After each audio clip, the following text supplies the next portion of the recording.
마가복음 10장 35절에서 45절까지 말씀을 봉독해 드리겠습니다. 세베대의 아들 야고보와 요한이 주께 나와 여짜오되 선생님이여 무엇이든지 우리가 구하는 바를 우리에게 하여 주시기를 원하나이다. 이르시되 너희에게 무엇을 하여 주기를 원하느냐 여짜오되 주의 영광 중에서 우리를 하나는 주의 우편에 하나는 좌편에 앉게 하여 주옵소서. 예수께서 이르시되 너희는 너희가 구하는 것을 알지 못하는도다. 내가 마시는 잔을 너희가 마실 수 있으며 내가 받는 세례를 너희가 받을 수 있느냐. 그들이 말하되 할 수 있나이다. 예수께서 이르시되 너희는 내가 마시는 잔을 마시며 내가 받는 세례를 받으려니와 내 좌우편에 앉는 것은 내가 줄 것이 아니라 누구를 위하여 준비되었든지 그들이 얻을 것이니라. 열 제자가 듣고 야고보와 요한에 대하여 화를 내거늘 예수께서 불러다가 이르시되 이방인의 집권자들이 그들을 임으로 주관하고 그 고관들이 그들에게 권세를 부리는 줄을 너희가 알거니와 너희 중에는 그렇지 않을지니 너희 중에 누구든지 심 크고자 하는 자는 너희를 섬기는 자가 되고 너희 중에 누구든지 으뜸이 되고자 하는 자는 모든 사람의 종이 되어야 하리라. 인자가 온 것은 섬김을 받으려 함이 아니라 도리어 섬기려 하고 자기 목숨을 많은 사람의 대속물로 주려 함이니라. 아멘. 우리 옆 사람과 서로 인사하겠습니다. 만나서 반갑습니다. 예, 감사합니다. 우리는 삶을 살면서 새로운 것을 많이 발견할 때가 종종 있습니다. 그런가 하면 이 과학자들이나 의사 같은 분들을 이렇게 보면 새로운 것들 많이 발명해내기도 하죠. 신약을 만들기도 하고 새로운 또 치료 방법을 이렇게 발명을 해서 세계 또 유수한 이런 학계에 가서 이렇게 인정도 받고 그렇습니다. 그런가 하면 이제 우리처럼 이제 믿음 생활하는 분들은 영적 깨달음이라는 것이 있죠. 그래서 성경을 가까이 하는 사람들에게 지혜는 우리가 지금까지 살면서 알지 못하는 것들을 새롭게 깨달아 간다는 거예요. 그게 지혜예요. 그래서 지금까지 성경을 가까이 했던 사람들은 거의 실패하지 않았습니다. 인간적으로 볼 때는 저 사람 실패했구나. 그런데 후손들을 보면 전혀 그러질 않았어요. 그리고 또 그 사람들의 미치는 영향력들을 보면 꼭 피로 이어진 그런 후손들이 아니라 그를 통한 제자들을 통해서 엄청난 일을 하게 됐다는 거예요. 150년 전에 영국의 이 에덴버러 학교에 과학자면서 외과 의사인 제임스 심프슨이라고 하는 교수가 있었습니다. 이 교수는 외과 의사이기 때문에 수술을 많이 하는 이 의사였는데요. 수술할 때면 사람들이 너무 고통스러운 거예요. 그래서 이 교수님이 굉장히 그 수술할 때마다 그 환자들을 보면서 안타까운 마음을 가지고 깊이 묵상하는 가운데 창세기 2장 21절, 22절을 묵상하게 됐어요. 거기 보니까 하나님께서 아담을 깊이 잠들게 하셨다라는 표현이 있어요. 그러고 나서 뭘 뽑아내셨죠?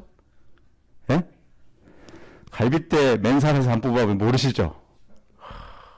여러분 마취 되는 줄 알았는데 세상에 그날 마취 기계가 고장나가지고 마취가 안 된 상태에서 수술을 해가지고 이렇게 아픈데 마취 안 하고 하면 얼마나 아플까 했는데 나중에 보니까 마취 기계 고장나가지고 생살을 수술한 사람도 있어요. 보니까.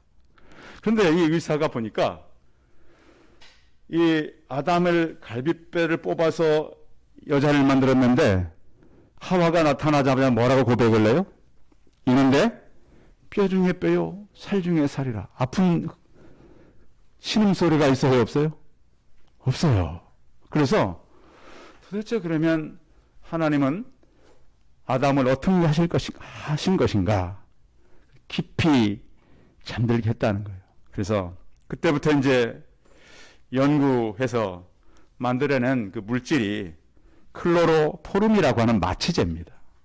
그러니까 성도 여러분, 인류 역사에 큰 공을 세웠던 사람들을 보면요, 기독교인들이 참 많습니다. 왜 그럴까요? 깊은 묵상 가운데 지혜가 나오고 과학적인 것도 많이 나와요. 물론 믿지 않는 사람들에게도 없을 수는 없어요. 하나님 일반적으로 다 주시니까. 그런데 믿는 사람들에게 그런 것들이 참 많아요. 그때 이후부터 사람들은 고통받지 않고 수술을 하게 됐다는 거예요. 그래서 1847년 11월에 클로로포름이라고 하는 이 마취제가 발견되었을 때, 원래 이 심프슨이라고 하는 의사는 스코틀랜드의 가난한 빵집에서 태어났습니다.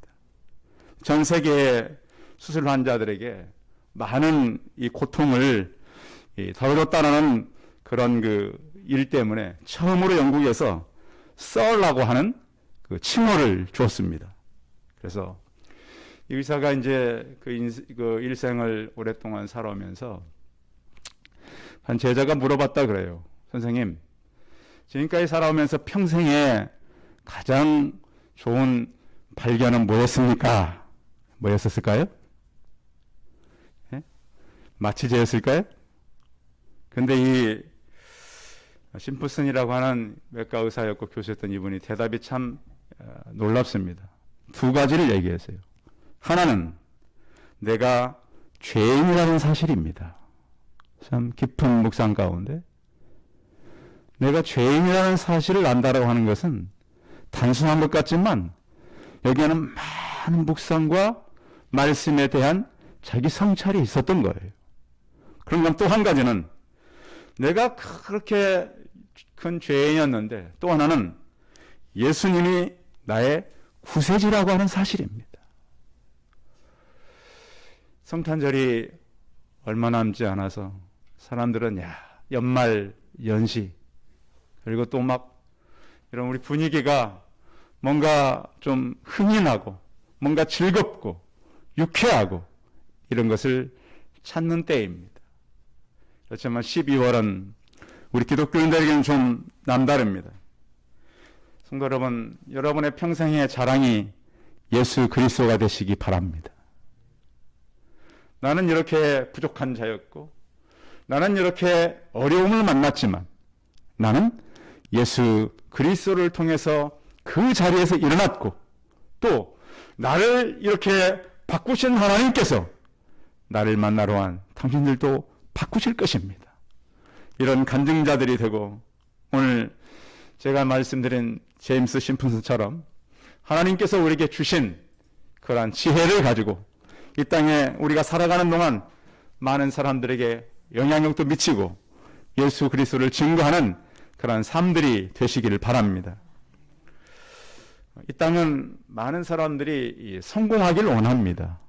그래서 이렇게 만나보면 잘 된 일, 또 살아오면서 지금까지 만난 좋은 경험들을 많이 얘기하고 이 땅은 사실은 많은 사람들이 성공하기를 원합니다. 그런데 이 성공하기를 원하는 이 땅에 예수 그리스도는 참 빛으로 온 것입니다. 우리가 알고 있는 이런 햇빛이나 아니면 등불이나 전깃불 이런 의미가 아니고 이 참 빛은 빛의 근원이 되는 빛을 말합니다. 요한복음 1장 5절에 보면 빛이 어둠에 빛이 돼 어둠이 깨닫지 못하더니 이 빛은 생명의 빛이신 거죠. 그래서 이 예수 그리스도는 요한복음을 통해서 빛으로 우리에게 소개되는데 이 빛은 영원 전부터 존재했던 빛이에요. 하나님께서 빛이 있으라 해서 이 지구 위에 비치는 빛을 만들었는데요. 빛을 만드신 빛의 근원자이신 그 하나님 바로 예수 그리스도에 따라고 하는 거예요. 왜 예수 그리스도가 이 땅에 왔을 때 사도들이 예수 그리스도를 전하는데 어려움이 컸습니까? 그 이유는 그 그리스도가 33살밖에 먹지 않고 이 땅을 떠는 그리스도가 하나님이라는 거예요. 그러니까 사람들에게 그 얘기가 귀에 들릴 수가 없었어요. 어떻게 그 젊은 사람이 하나님이 될 수 있는가? 그래서 요한복음에 사도 요한이 기록해 놓은 거예요. 그 빛이 어둠을 비추되 어둠이 깨닫지 못하더라. 그 빛이 비치면 맨 먼저 우리가 깨닫는 게 뭡니까? 나는 죄인이라고 하는 거예요. 베드로가 예수 그리스도를 만났을 때 주여 나를 떠나소서 나는 죄인입니다. 이사야가 하나님을 뵙고 나서 아하 나여 망하게 되었도다. 그 빛이신 하나님을 배웠기 때문입니다. 우리가 하나님 앞에 나가면요 사람은 굉장히 겸손해지고요 그 앞에서 우리가 얼마나 부족한 자들인 것이 드러나게 되어 있습니다. 왜냐하면 그는 빛이기 때문이에요. 참 빛이기 때문에. 그리고 또 모든 어두움을 비춥니다. 우리가 보는 이 빛보다도 더 먼저 있던 그 빛, 그 빛이 오므로 어디까지 비치냐면 사람의 마음속까지 비치는 거예요. 우리가 복음이 얼마나 중요하냐면 빛은요 그 빛을 다시 쫓아가게 돼 있어요. 그래서 제가 어느 결혼식장에 가가지고 한 40년 만에 만난 후배를 만났습니다. 어릴 때 잠깐 교회를 저랑 같이 다녔어요. 고향에. 인생을 돌고 돌다가 드디어 저를 만나고 저를 전도한 우리 구혜란 전사님, 우리 아는 분들 우리 제자들 아니까 그분을 이제 내일 만난대요. 그래서 저한테 연락처를 가져가세요. 결혼식 자리에 만나서 다시 신앙생활을 해라. 기도하고 기도해줬더니 너무 감사하다고. 빛은 그 빛을 따라가게 돼 있어요. 성도 여러분, 그래서 언제 교회를 오든 언제 예수 그리스도를 믿든 한 번 그 빛이 비추고 나면 그 빛을 사람들은 그리워하고 따라가게 되는 거예요.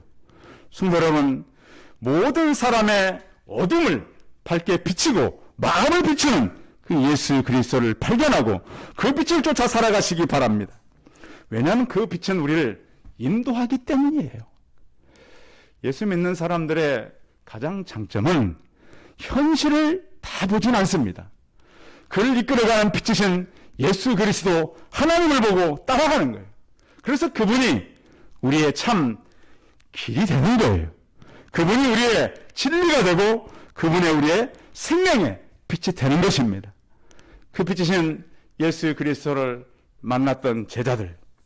자, 오늘 본문 38절 한번 읽어봅니다. 그 제자들을 만났을 때 예수님께서 이렇게 말씀하셨는데 38절 시작. 예수께서 이르시되 너희는 너희가 구하는 것을 알지 못하는도다. 내가 마시는 잔을 너희가 마실 수 있으며 내가 받는 세례를 너희가 받을 수 있느냐. 아멘. 예수님이 왜 이렇게 말씀했냐면요, 이 마태복음에 보면 오늘 본문보다 조금 더 확대된 사건이 기록되어 있는데요, 어머니가 두 아들을 데려옵니다. 데려와서 야고보와 요한이죠.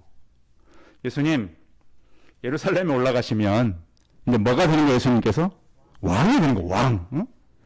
왕이 될 텐데 지금 대한민국에 지금 어떻게 보면 대통령이 왕 아닙니까? 지금 난리가 났습니다. 그래서 막 보면 참 재밌기도 해요. 그래서 막 최근에는 막 성경책 들고 교회 가는 분들이 참 많아졌어요. 그래서 저는 그걸 보면서 참 그래, 그렇게 해서라도 저 장면이 저 한 장면이 어떻게 됐건 교회 가는 모습만큼은 하나님 앞에서 아름답게 그렸으면 좋겠다, 그런 생각을 제가 해봅니다, 개인적으로. 그래서 이 두 아들을 데리고 어머니가 왔어요. 예수님, 왕 되시면 하나는 왼편에 하나는 오른편에 앉혀주십시오. 그래서 예수님께서 대답은 뭐냐면, 너희가 지금 오늘 18절에 너희가 구하는 것을 알지 못하는도다. 결국 뭐냐면 하나님 나라에 대한 오해를 했다라고 하는 겁니다.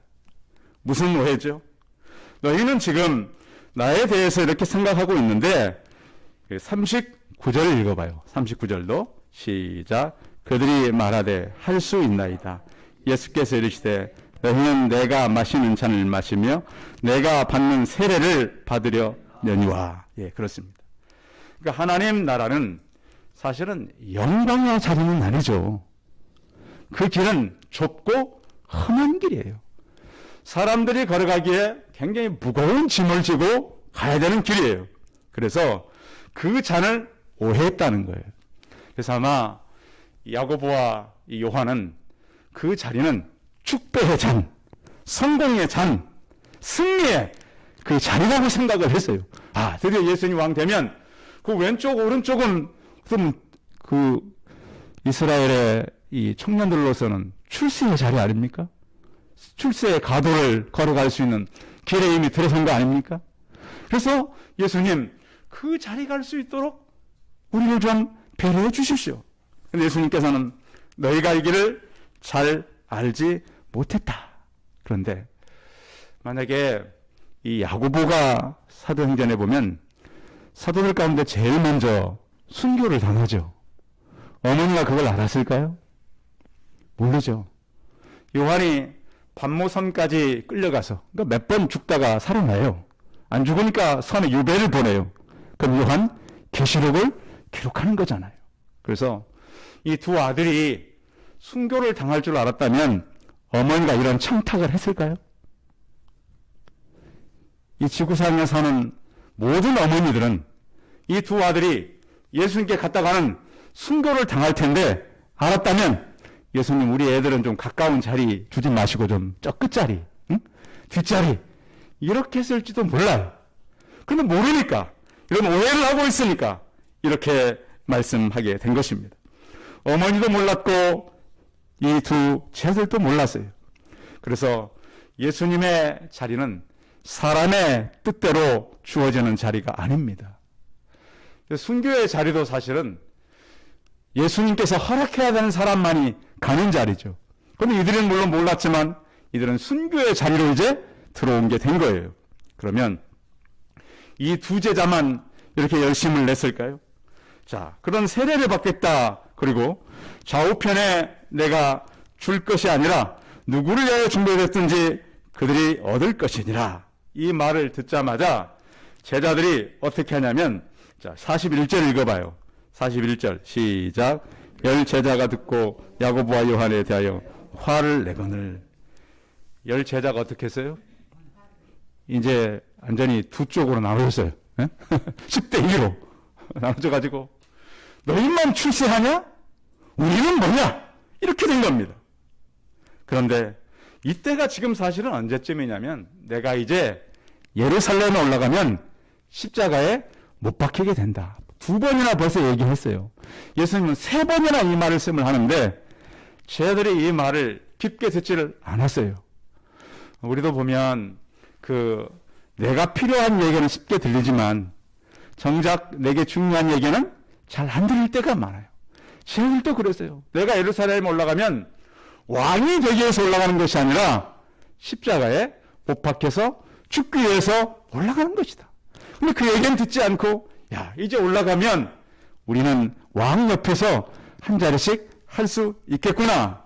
그런데 예수님은 그 자리는 왕의 자리가 아니라 이제는 종의 자리로 가야 된다. 자, 그러면서 42절에 이렇게 말씀해요. 42절 읽어봐요. 시작.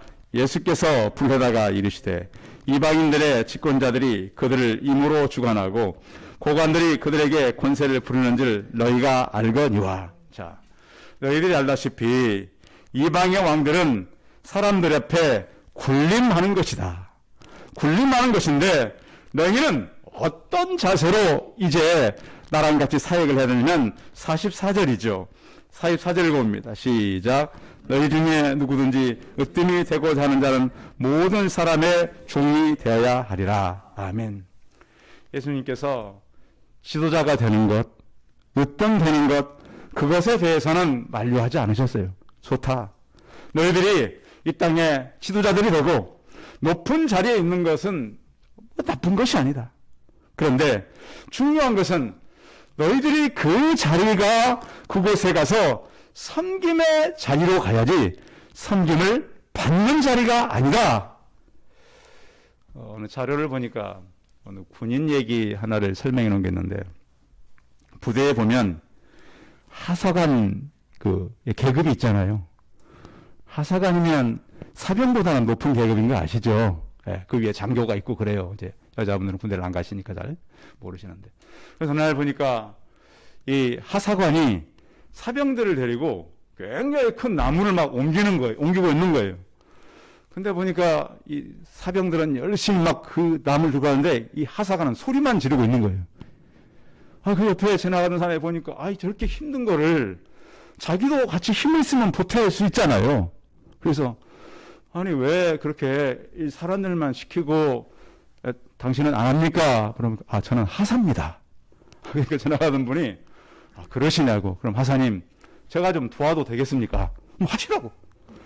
그래서 군인들하고 열심히 같이 해서 그 무거운 나무를 옮겼어요. 옮겨주고, 가면서 그 하사관한테 그랬어요. 하사관님, 다음에 힘쓸 일이 있으면 꼭 이 미국 부대에 이 사령관한테 연락을 해 주십시오 하고 딱 떠났어요. 뒷모습을 보니까 여섯 사람이 아니야. 예, 미국 초대통령 조지 워싱턴 사령관일 때 있었던 얘기입니다. 그러니까 뭐냐면, 그러니까 대통령이 된 거예요. 사람은 겸손하고 낮은 자리에 가 있어야 돼요. 섬김받는 자리, 영광의 자리가 아니라, 하나님 우리가 낮은 자리에 있을 때, 그렇다고 또 내가 나중에 낮은 자리 가면 높이 가겠지, 그런 계산 속에서 가라는 것이 아니라 우리가 스스로 예수 그리스도의 모습을 닮아서 그런 자리로 가서 서라고 하는 것이에요. 그래서 우리가 방법도 좋아야 되겠지만 목적도 좋아야 돼요. 방법만 좋아서는 안 되고 목적도 똑같이 좋아야 하나님께서 원하는 그런 일을 이룰 수가 있게 되는 것이죠. 사도 바울이 우리에게 뭐라고 얘기합니까? 그는 모든 사람에게 자유하였지만 스스로 모든 사람의 종이 된 것은 많은 사람을 얻고자 해서 그렇습니다. 유대인에게는 내가 유대인 된 것은 유대인을 얻고자 하며, 율법 아래 있는 자들에게 내가 율법 아래 있지 아니하나 율법 아래 있는 자 같이 된 것은 율법 아래 있는 자들을 얻고자 하며 그랬습니다. 그는 로마 시민권을 가진 사람이었지만 시민권자들처럼 살질 않았어요. 그의 직업을 가졌고 텐트를 만들면서 복음을 전했고, 또 그의 어떤 이 사도 바울도 타고난 능력이나 리더십이 강해서 그 많은 일들을 감당한 것이 아니에요. 겸손히 섬겼기 때문에 그래요. 그럴 때 브리스길라와 아굴라 같은 자기 목숨이라도 내놓을 수 있는 그런 사람들을 만나게 된 것입니다. 예수님의 길은 어떤 길입니까? 종이 되어서 섬기는 일입니다. 예수님은 만왕의 왕으로서 이 땅에 오셨습니다. 천지를 창조하신 하나님이십니다. 우리 인생의 모든 것을 주관하시는 주관자십니다. 그분이 사람의 몸을 입고 이 땅에 오신 것이 바로 성탄절 아니겠습니까? 세상의 집권자들은 어떤 사람입니까? 그 당시에 로마의 헤롯은 이스라엘 백성을 어떻게 다뤘습니까? 강한 힘으로 사람들을 억압하고, 심지어 자기 자신의 이익을 위해서는 자기 가족도 다 죽이고 자식도 죽이고 자기가 이 분봉왕의 역할을 감당했던 바로 헤롯 대왕 아닙니까? 그래서 이방인들의 집권자가 어떤 사람들입니까? 로마의 황제는 어떤 사람이었습니까? 많은 사람을 데려다가 노예로 삼고 세금을 갖다 거두고 또 많은 사람들을 자기의 축제의 도구로 사용하고 자기들을 갖다가 즐겁게 하는 눈요깃거리로 사용했던 것이 바로 이방인의 왕들이었습니다. 그래서 오늘 주님께서는 그의 제자들을 향해서, 자, 42절 같이 읽어봐요. 그 이방인들이 어떻게 한 42절 시작. 예수께서 불러다가 이르시되 이방인의 집권자들이 그들의 힘으로 주관하고 고관들이 그들에게 권세를 부리는 줄 너희가 알거니와. 그렇게 하지 마라. 그런 권세를 가지고 사람들을 맞이하지 마라. 그래서 내가 온 이유는 무슨 이유인지 알겠냐? 자, 45절 마지막 말씀 같이 읽어봅니다. 시작. 인자가 온 것은 섬김을 받으려 함이 아니라 도리어 섬기려 하고 자기 목숨을 많은 사람의 대속물로 주려 함이니라. 아멘. 예수님은 출신도 나사렛 출신이었습니다. 변방에서 태어나셨고요. 또 사람들이 나사렛에서 무슨 선한 것이 날 수 있겠는가. 또 그는 마국간이라고 하는 지극히 불결하고 사람들이 아무도 갈 수 없는 그런 장소에서 태어나셨습니다. 이것은 이 땅에 오신 왕이신 하나님이 얼마나 낮은 자리에 이 땅에 오셨는가를 말씀하고 있는 것입니다. 그뿐만 아니라 그는 모든 섬기는 자들의 리더십이 어떤 리더십이 되어야 하는가. 또 예수님은 죄와 죽음의 권세에서 우리를 살리기 위해서 온 거예요. 이 말씀을 제자들은 가지고 또한 이 말씀을 따라서 살기를 원했던 것이죠. 예수님의 최고의 성공은 뭐였습니까? 십자가의 죽음이 아니었습니까? 예수 그리스도를 바로 믿는 사람들은 이 땅을 살면서 예수님의 모습을 닮아가는 것이죠. 이 땅을 살면서 내가 무엇을 하고 이 땅을 떠날 것인가? 그래서 원수를 위해서 나는 무엇을 할 것인가? 십자가를 통해 모든 저주를 이기시고 또 그의 제자들의 발을 씻기시잖아요. 떠나기 전에 한 제자의 발을 씻기면서 그들이 어떤 일을 하며 살아가야 하는가? 마지막까지 무슨 장면으로 예수님은 그들의 생각을 남겨두었는가? 십자가의 섬김은 어떤 것입니까? 가까운 사람들에게 다가가는 것이죠. 가까운 사람들. 우리 주변에 보면 성도 여러분들 그 어려움을 만난 사람들이 있습니다. 그럼 우리가 능력이 많아서가 아니라 할 수 있는 일을 조금만이라도 하는 거예요. 요즘 어떤 교회는 그런 일을 하더라고요. 일주일 동안 한 끼를 금식하고 그 금식한 것을 가지고 친구들을 찾아가는 거예요. 그래서 식사를 한번 같이 하자. 그래서 그 식사를 함으로써 같은 꼭 교회를 가자. 그런 얘기를 하지 않아도 사람들은 안다는 거예요. 요즘 얼마나 어려워진 사람들이 많습니까? 직장이 어렵고 사업체가 어렵고 어제 제가 오늘 결혼식 가서 물어봤더니 사업이 정말 어려워요. 정말 힘들어가지고 막 이번 달로 그만둬야 되는 사람도 막 있어요. 그래서 정말 어렵겠구나. 그래서 그런 사람들 우리가 찾아가고 위로하고 또 그들에게 섬김의 모습을 우리가 나타내는 것이죠. 예수 그리스도는 이 땅에 오셔가지고 자기를 인자라고 해서 인자. 그 인자라고 하는 말은 45절에 사람의 아들. 나는 하나님이시지만 사람의 아들로서 태어난 사람이다. 인자의 그 의미는 구약성경 다니엘서 7장에 보면 인자 같은 이라고 말합니다. 예수님께서 이미 오시기 전에 인자라는 단어가 있었어요. 나는 구약에 예언한 것처럼 인자로서 왔다. 그리고 섬김을 받으려 하는 것이 아니라 도리어 섬기려 하고 내 원래 가졌던 만왕의 왕의 직분을 내려놓고 섬기는데 그 섬김은 어디까지인가? 자기 목숨을 많은 사람들의 대속물로 주려 합니다. 그랬습니다. 이 대속물이라고 하는 것은 무슨 의미냐면 지금은 이제 그 노예들이 별로 없죠. 노예. 또 전쟁 포로. 이런 사람들이 이제 잡혀서 놓아줄 때는 그 사람들의 목숨값이 필요한 거예요. 이것이 바로 대속물이에요. 자, 우리가 죄로 인해서 죽어야 되는 포로요. 죄로 인해서 죽어야 되는 종이 됐어요. 그럼 예수님은 그것을 우리를 대신 죽으심으로 속전을 내주신 거예요. 그래서 우리는 살아났고 그 안에서 빛을 보았고 자유를 얻은 거예요. 오늘 성경에도 보면 인자에 온 것은 자기 목숨을 많은 사람의 대속물로 주려 함이라. 이 많은 사람이라고 하는 표현은 많은 사람을 대신해서 이것은 이사야서에 나오는 표현이에요. 그것을 확실히 하기 위해서 그는 많은 사람의 죄를 담당하여 범죄자를 위하여 기도하였느니라 그랬어요. 오늘 이 예수님 앞에 청탁했던 야고보와 요한. 야고보는 일찍 순교했습니다. 사도 요한은 나중에 요한일서 3장 6절에 보면 이렇게 3장 16절에 말씀하고 있습니다. 그가 우리를 위하여 목숨을 버렸으니 우리가 이로써 사랑을 알고 우리도 형제들을 위하여 목숨을 버리는 것이 마땅하니라. 이게 마지막까지 남았던 사도 요한의 고백입니다. 성도 여러분, 세상은 믿음의 사람들의 용기를 필요로 하고 믿음의 사람들의 헌신을 필요로 합니다.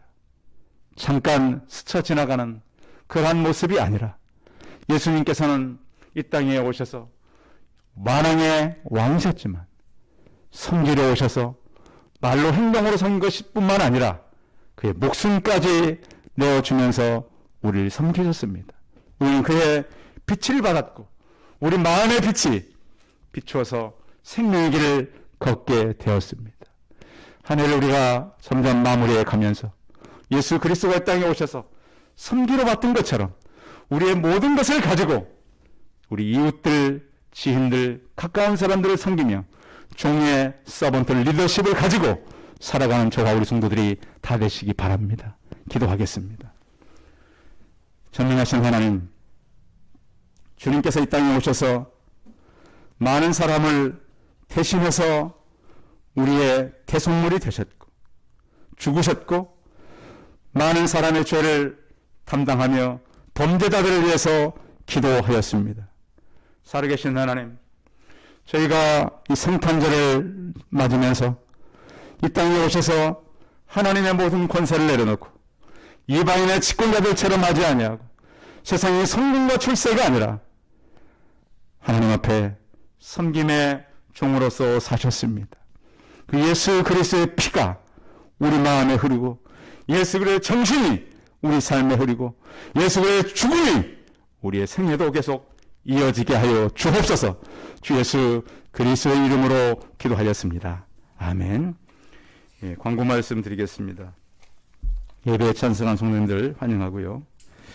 예배 시간은 꼭 이 마스크 열 체크하는 거 해주시고, 아직도 이제 날씨가 추워지면서 점점 퍼져가고 있으니까 일단 걸리면 그 격리하는 것 때문에 참 어려움들이 많습니다. 그래서 격리 장소들도 이제 많이 부족해가고 그러니까 집에서들 이렇게 확진자들은 격리하고 막 이래야 돼요. 그러니까 제가 조심하시고 어디 모임 같은 거 하실 때 특별한 경우가 아니면 꼭 마스크를 쓰시고 주변 사람들에게 이렇게 다른 사람에게 걸리거나 또 걸리게 하지 않도록 주의하면 되겠습니다.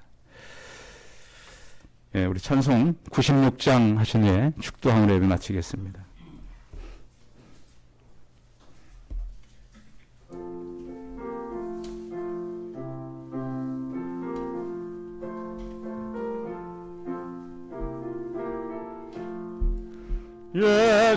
예수님의 누구신가 우는 자의 위로와 없는 자의 풍성이며 천한 자의 높음과 잡힌 자의 노임되고 우리 기쁨 되시네.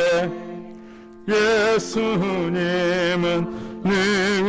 누구신가 약한 자의 강함과 눈먼 자의 미치시며 병든 자의 고침과 죽을 자의 부활내고 우리 생명 되시네.